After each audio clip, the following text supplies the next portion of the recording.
Why is Snapchat not showing viewers of my story? Are you experiencing issues with Snapchat and can't see who viewed your story?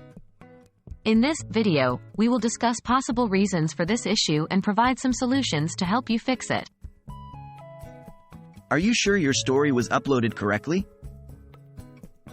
Double-check that your story was successfully uploaded.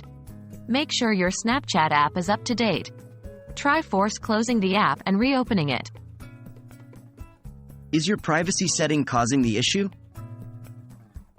Check your privacy settings. Make sure your story is set to My Friends or Everyone to allow people to view it. Could it be a temporary glitch? Snapchat occasionally experiences temporary glitches. If other users are also experiencing issues, it's likely a widespread problem. Wait a few hours and try again. Are you blocked or removed by the viewer? If someone has blocked or removed you, you won't be able to see their views. It's also possible that the viewer has deleted their account. Is there an issue with your internet connection?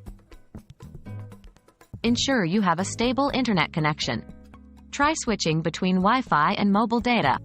If the problem persists, consider resetting your network settings. If you've tried these solutions and still can't see the viewers of your Snapchat story, consider reaching out to Snapchat support for further assistance. Remember that technology can be unpredictable, so stay patient and keep trying different solutions.